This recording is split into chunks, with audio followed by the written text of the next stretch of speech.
Hello, everyone. Welcome to my channel, PYP Educator Insights. This channel it has been created to share teacher tips, anything about teaching and learning. If you're interested in the primary years program IB curriculum, if you're interested in inquiry-based teaching and learning, if you're interested in the Readers and Writers Workshop from Columbia University Teachers College, anything to do with classroom strategies. I'm going to be sharing on this channel things that work for me in my classroom. And I'm hoping that the information or the suggestions that I will provide uh, might help you in your classroom, or you could always tweak those things to suit your needs. So, this video is about the first week when kids are back in school. So, at the start of the school year, what are the things that I am planning on doing and the things that have worked for me in the past? So, let's start. Prepping at the start of the school year, I know as educators, we work so hard to be ready to welcome those kids into our classroom. And I feel it's extremely crucial and important to set the expectations at the start, to set the tone that students know exactly what the expectations are. Also, parents. I think it's very important to keep parents in the loop. And I always feel there is not enough, one can never say that there's too much communication. Communication is key. I start actually by getting to know my students, like all of us do, I'm sure. But what do I mean by that? I start by looking first at their CAT4 data. We get their CAT4 data, which tells me what their aptitude is. Now, data doesn't tell us everything about a child, and I am not a person who's very data driven. I I like to call myself data aware. It gives you a starting point, so to speak.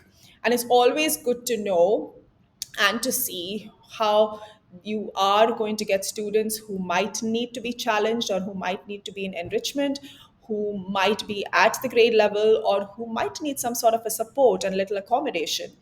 And it's important for teachers to differentiate on the basis of that. Also, getting to know them, like fun things about them, asking them questions. And we normally send a kind of a passport, what something that they have to fill in. What are their hopes and dreams? What is it that they are really excited about? So, not just academics and aptitude, something else besides that. My first week, I normally have lots of icebreakers because I want them to enjoy coming to the classroom. I want to start building a sense of community and a sense where they are excited to come to school and excited to learn. But in order to do that, they need to get to know their peers and they also need to get to know their teacher. So I normally play this game. It's called the cardinal directions game, the north, south, east, west, where I ask students to go in the center of the classroom, and then I have various options on the four walls. For example, I'll give you one example. One wall could say pasta, one wall could say burger, one wall could say ice cream, the other wall could say chicken nuggets. And you just ask them, okay, one, two, three, go. Who likes which one? And then they go to the different walls. And that's how you get to know, okay, what are the likes and dislikes. You can have so many questions, you can have that prepared in advance. It's a fun game, involves a lot of movement and a lot of giggling and ha ha ha. So it's really nice. Then I also have a classroom Instagram wall where I have one designated area that I have outlined, and I put that Instagram logo. I normally give my students a page. I'll share that with you maybe in the description box below, where it says my selfie, and they have a little box there where they can put their picture. I normally ask them to take funny photos of themselves. I get them printed and we paste it on that. Then the selfie is basically just fun facts about them, and then I print the whole thing out and I put it inside the Instagram display wall that we have. And it's just great to see, and they get to know each other too. It's just lovely. Then this year, for the first time, I'm going to actually do this, write a letter to yourself. I've not done that before. I'm really excited. I read it somewhere and I think it's a brilliant idea. Write a letter to yourself. So I'm going to ask my students to write a letter to themselves in the future as they are graduating from PYP. That is, at the end of the academic year, at the end of grade 5. What is it that they would like to say to themselves by then? And then they can just write a letter, and I'll give them directions, of course. And then we put it in an envelope, and we'll put it in a box, and we'll seal the box and open it during the last week of grade 5. Then I also always do this quiz about the teacher. I have a list of random questions about myself, and with just true or false. There are going to be students who obviously don't know me, who are new to school, and there are some students who might have seen me when they were in grade 4 or 3 or the younger grades.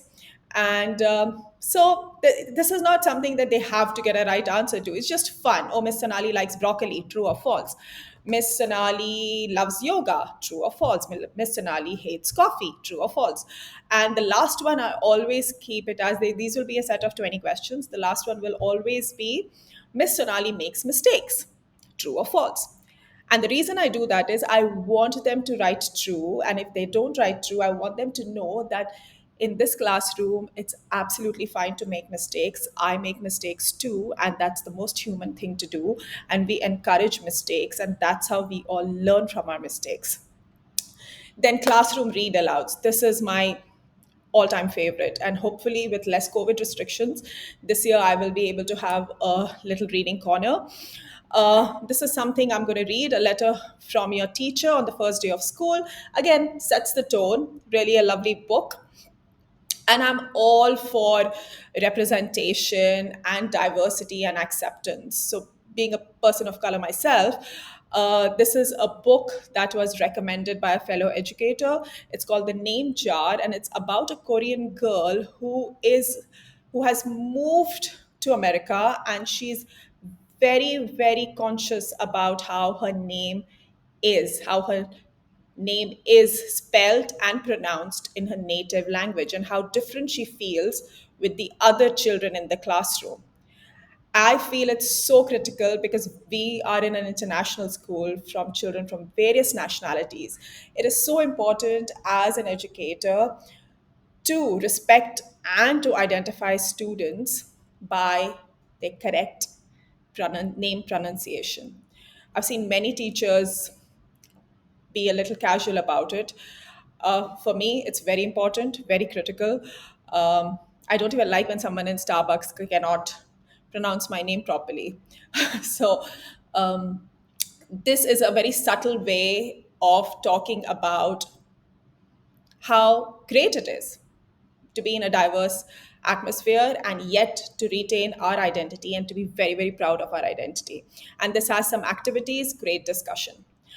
Then I'm going to also do find someone who they start finding people, someone who has a birthday in April, someone who has a younger sibling, someone who's the only child, someone who speaks more than two languages. So they walk around and they start interacting, and they basically get to know their classmates. Then said is dead. We normally do this during our narrative writing unit, but this time I'm going to kind of do it little ahead of time because I feel again it's fun and we jump right into narrative writing. So again, they know what the expectations are. So we have this caricature outline of said, the word said, she said, he said, and we try to think about what is it that can replace said. So I make them brainstorm, partner talk, and then we come up with different words that can replace said. Instead of she hollered, she implied, she stated. And we have all these words written, and I make their thinking visible. It goes on the wall so that they can refer to it every time. And then we take said, we have a piece of paper, it could be A3, A4. I make them color it, they get very invested in it. We write his name in the center, and we go and kind of bury him in the schoolyard. And you should see the excitement when they want to bury said. And next time when they come back and then they have to write, they are always, this thing stays with them. Oh, I cannot keep writing said.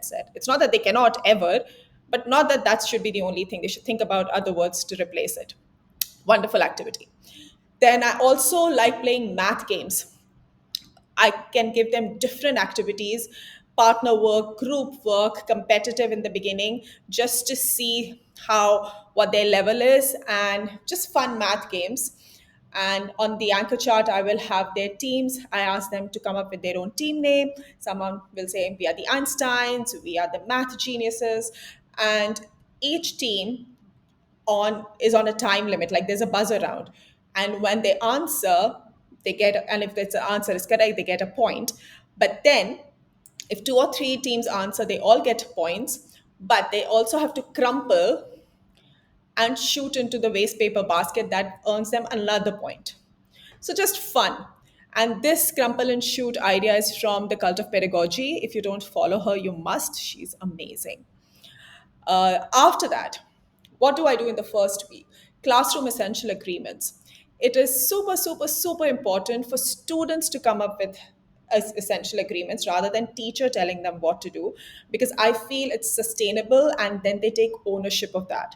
So what I normally do is I ask them, what does a lovely, fun classroom look like where children are always engaged and learning in a productive way? What does it look like? What is your ideal class? And then you have this kind of an amazing discussion. You can either make their thinking visible again by writing it on an anchor chart, or you can ask them to write it on post-it notes. You stick it, you make them sign below that you agree. We all agree this is our constitution, this is our charter. We agree this is our grade 5 classroom essential agreements. Make a big deal about it and paste it somewhere that we've all signed on it on this document now. Make it very official, which is great again. Communication with parents. Of course, I spoke about this earlier. It's so, so important to have that communication channel always open with parents and use different ways. Like we use Toddle, which is an amazing platform for us, also emails. Just keep that communication going with parents. Then at the first week, classroom routine. What is our classroom routine? What is it that we do? So just talk about that. Stationery supplies, where do we keep it? How do we get things? And I love attention grabbers. So whenever kids are working in a group, I normally will try, if I want to say something to the entire class, I would always say, one, two, three, eyes on me. And they go, one, two, eyes on you. And everybody's eyes need to be on me. And it's a great way to get their attention. And they love doing that. And it could be macaroni and cheese. I say that, and they go, everybody freeze, and they freeze. So just practicing this so that later, as the school days, we go from week to week, and I want to grab their attention, I can use it. Book expectations. Again, very important. I like to start my academic year by students understanding what the book expectations are. So we always have a little guideline that we stick in our language arts, maths, and unit of inquiry notebooks, where they know how to write the date, the learning objective, how should the spacing be, etc. And I normally make it a little competitive. I tell them that at the end of the unit, we'll have a gallery walk and let's vote for the best looking book, as in who's followed all the book expectations, not who's done the greatest work. But this is separate. Whose book looks really good as per the expectations? They get to vote. And then they're excited about keeping it really nice and good and hopefully legible. Then, the other thing which is important is how do kids respond to my feedback? On Toddle, which is online, and in books, explaining to them, that is also very important. I just spoke about this competition. The other thing I do is a gratitude jar. I always have a gratitude jar in the classroom where I ask my students to write things they're truly, truly grateful for. They could say, I'm really grateful I had a waffle for breakfast. I'm really grateful that my dog is my best friend. Or they could just say, or I love chocolates, or I'm grateful for my parents. It could be anything. And then class jobs, the regular jobs. Someone could be teacher's helper, etc. So I really hope you like this video. Please like and share and subscribe. And I'm hoping to share many, many more such things with you, teacher top tips.